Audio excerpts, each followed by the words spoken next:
그렇다면 유대인인 것과 아닌 것, 다시 말해 하나님의 길에 대해 훈련받는 것과 그렇지 못한 것은 무슨 차이가 있을까요? 사실 큰 차이가 있습니다. 그러나 사람들이 흔히 생각하는 그런 차이는 아닙니다. 우선 유대인들에게는 하나님의 계시, 곧 성경을 기록하고 보존할 책임이 맡겨졌습니다. 그 과정에서 유대인들 중 일부가 자신의 임무를 저버렸던 것은 사실이지만 하나님은 그들을 저버리지 않으셨습니다. 여러분은 그들이 신실하지 못했다고 해서 하나님도 신실하기를 포기할 수 있다고 생각합니까? 결코 그럴 수 없습니다. 세상이 다 거짓말을 일삼을 때에도 하나님은 끝까지 당신이 하신 약속을 지키시는 분입니다. 이 말은 틀림없습니다. 성경도 그렇게 말합니다. 주님의 말씀은 변함이 없고 참되십니다. 거부를 당해도 주님은 흔들리지 않습니다. 그런데 이런 질문이 나올 수 있습니다. 우리의 악한 행위가 오히려 하나님의 의로운 행위를 분명히 드러내고 확증한다면 그 일로 우리는 오히려 칭찬받아야 하는 것 아닌가? 우리의 악한 말이 그분의 선한 말씀에 흠집 하나 내지 못한다면 하나님께서 우리를 다그쳐 우리 말에 책임을 묻는 것은 잘못된 것 아닌가? 그 질문에 대한 대답은 아니다입니다. 결코 그렇지 않습니다. 생각해 보십시오. 하나님께서 바르지 않은 일을 하신다면 어떻게 그분께서 세상을 바로 세우실 수 있겠습니까? 그저 심사가 뒤틀려서 이렇게 말할 수도 있습니다.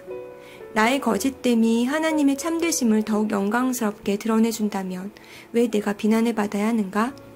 하나님한테 좋은 일을 하는 것인데 실제로 어떤 이들은 우리가 그렇게 말한다고 말을 퍼뜨리기도 합니다.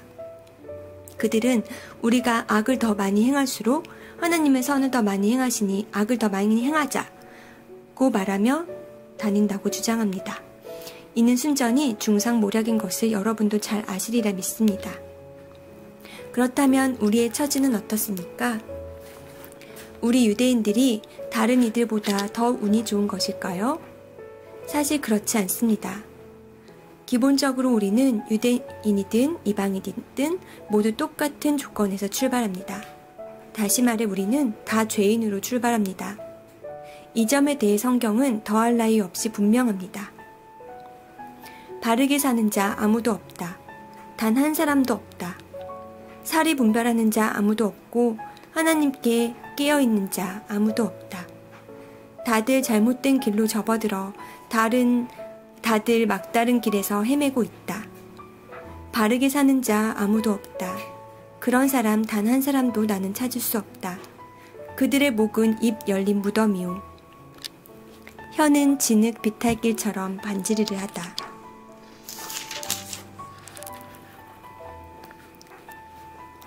하는 말마다 독이 서렸고 입을 열면 공기를 오염시킨다. 오래의 죄인이 되려고 각축전을 벌이며 세상을 온통 비통과 파멸로 어지럽힌다. 사람들과 더불어 사는 법이라고는 기본조차 모르는 그들.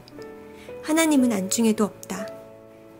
그렇다면 분명하지 않습니까? 성경에 기록된 모든 말씀은 다른 사람에 대한 말씀이 아니라 바로 우리에게 하시는 말씀입니다. 성경은 처음부터 우리를 향한 말씀이었습니다. 또한 명백하지 않습니까? 우리는 하나같이 다 죄인이며 다 함께 한 배를 타고서 가라앉을 수밖에 없는 사람들입니다. 하나님의 계시와 관련 있는 민족이라고 해서 우리가 자동적으로 하나님 앞에 바로 서게 되는 것은 아닙니다. 우리는 다만 모든 사람의 죄에 우리 역시 연루되어 있다는 사실을 직시하게 될 뿐입니다. 그런데 우리 시대에 와서 새로운 것이 더해졌습니다. 모세와 예언자들이 그들 시대에 증언했던 일이 실제로 일어난 것입니다. 그들이 증언한 하나님이 바로 세워주시는 일이 이제 우리에게는 예수께서 바로 세워주시는 일로 나타났습니다. 이는 우리만을 위한 것이 아니라 그분을 믿는 모든 사람을 위한 것입니다. 이 점에서 우리와 그들 사이에 아무런 차이가 없습니다.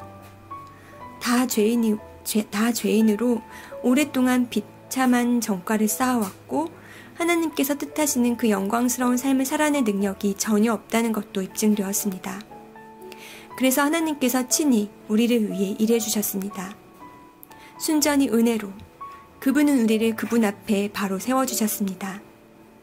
이는 전적으로 그분의 선물입니다.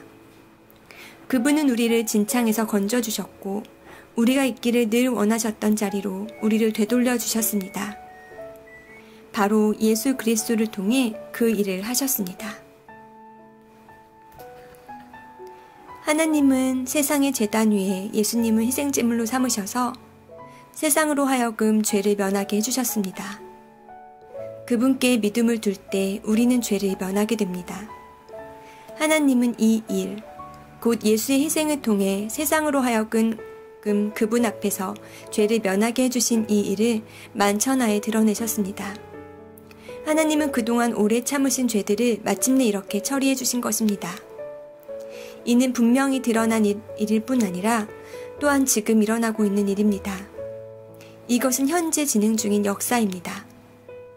하나님은 모든 것을 바로 세워주고 계십니다. 또한 우리로 하여금 바로 세워주시는 그분의 의로우심 안에서 살 수 있게 해주십니다. 그렇다면 우리 교만한 유대인들의 옥신각신하는 주장들은 어떻게 되는 것입니까? 무효가 되는 것입니까? 그렇습니다. 무효가 되었습니다. 우리가 알게 된 것은 이것입니다.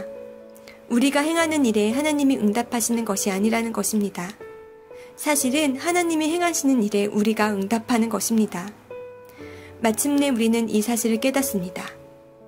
우리의 삶이 하나님과 또 다른 모든 사람들과 발맞추어 나가려면 우리가 그분의 발걸음을 따라가야지 거만하고 초조한 마음으로 우리가 행진을 이끌려고 해서는 안 됩니다.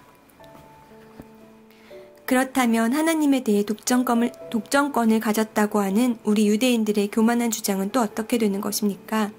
이 또한 무효가 되었습니다. 하나님은 유대인들의 하나님일 뿐 아니라 또한 이방인들의 하나님이기도 합니다. 하나님은 오직 한 분이신데 어찌 그렇지 않을 수 있겠습니까? 하나님은 당신이 하시는 일을 기꺼이 받아들이고 그 속으로 뛰어드는 사람이면 누구나 다 그분 앞에 바로 세워주십니다.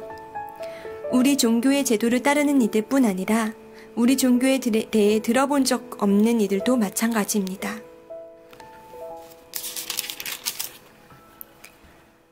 그런데 우리가 초점을 우리가 행하는 일에서 하나님이 행하시는 일로 옮긴다는 것은 하나님의 규례와 법도를 신중히 따르던 삶을 취소한다는 말일까요? 전혀 그렇지 않습니다. 오히려 우리 삶 전체를 제자리에 놓음으로써 그 삶을 더 굳게 세웁니다.